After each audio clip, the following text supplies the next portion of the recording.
ઉપવાસમાં આપણે એકને એક વસ્તુ ખાઈને કંટાળી ગયા હોય છીએ, તો આજે આપણે તીખા, ચટપટા અને ઇન્સ્ટન્ટ એવા ફરાળી ભજીયા બનાવવાના છીએ। આ ભજીયા ફટાફટ બની પણ જાય છે અને ખાવામાં પણ ખૂબ જ સરસ લાગે છે। તો ચાલો કેવી રીતે બનાવવા એ જોઈ લઈએ।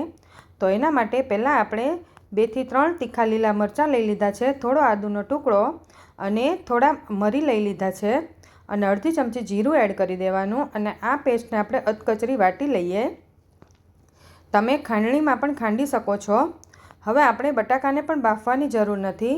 અહીંયા મેં 2 કાચા બટેકા લીધા છે, તેની છાલ ઉતારી લીધી છે।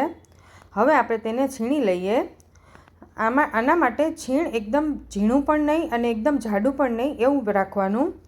હવે આ રીતે આપણે બધા જ બટાકાને છીણી લેવાના છે।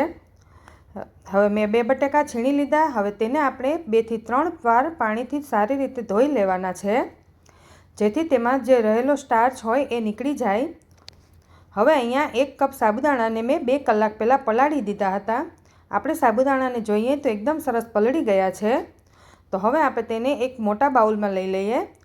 જો તમારે સાબુદાણામાં પાણી રહી ગયું હોય તો તેને નિતારીને લેવાના। હવે મેં અહીંયા સાબુદાણા એમ જ લઈ લીધા છે। પછી આપણે જે બટેકાની છીણને આપણે ધોઈને રાખી હતી એ એડ કરી દેવાની। પછી તેમાં મીઠું સ્વાદ પ્રમાણે એડ કરી દઈએ। તમે સિંધાલું મીઠું ખાતા હોય તો એ પણ એડ કરી દેવાનું। થોડા લીલા ધાણા એડ કરી દીધા। 2 ચમચી જેટલી આપણે જે પેસ્ટ વાટીને રાખી હતી એ એડ કરી દઈએ। થોડો એવો મીઠો લીમડો મેં સમારીને લીધો છે। પછી 1 લીંબુનો રસ એડ કરી દઈએ। આ વડા ખાટા મીઠા હોય એટલે સારા લાગે છે ટેસ્ટમાં। હવે 1/4 કપ જેટલા સિંગદાણાને ભૂકો મેં લઈ લીધો છે। હવે અહીંયા હું દળેલી ખાંડ એડ કરવાની છું। એ હું અત્યારે ભૂલી ગઈ છું એટલે પાછળથી એડ કરવાની છું। હવે આ મિશ્રણને આપણે સારી રીતે એકદમ મસળીને મિક્સ કરવાનું છે, જેથી બધું જ સારી રીતે મિક્સ થઈ જાય। હવે 1 ચમચી જેટલી દળેલી ખાંડ એડ કરી દઈએ અને પાછું સારી રીતે મિક્સ કરી દઈએ।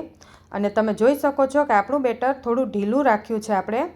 આમાં પાણી મેં એડ નથી કર્યું તો પણ આ રીતે ઢીલું જ થશે, કારણ કે આપણે બટેકા છીણીને એડ કર્યા છે એટલે। અને પછી આ રીતે હાથેથી નાના નાના ભજીયા પાડી દેવાના અને તેને આપણે મીડિયમ ટુ હાઈ ફ્લેમ પર તળી લેવાના। આ રીતે ગોલ્ડન બ્રાઉન થાય ત્યાં સુધી આપણે તળી લઈએ। આ ભજીયા ઉપરથી ક્રિસ્પી અને અંદરથી એકદમ સોફ્ટ થાય છે અને ફરાળમાં ખાવાની પણ મજા આવશે। તો ભજીયા આપણા તૈયાર થઈ ગયા છે, તો આપણે તેને પ્લેટમાં લઈ લઈએ અને દહીં સાથે ખાવાના ખૂબ જ સરસ લાગે છે। તો તમે પણ ઘરે જરૂરથી ટ્રાય કરજો। આ ભજીયા ઉપવાસમાં કોઈ મહેમાન આવે તો પણ તમે બનાવીને આપશો તો પણ સરસ લાગશે। તો જેને મારી જેમ ચટપટું ખાવાનું મન થતું હોય એ આ ભજીયા જરૂરથી ટ્રાય કરજો। અને હા, વિડીયો ગમે તો સબસ્ક્રાઈબ કરવાનું ન ભૂલતા।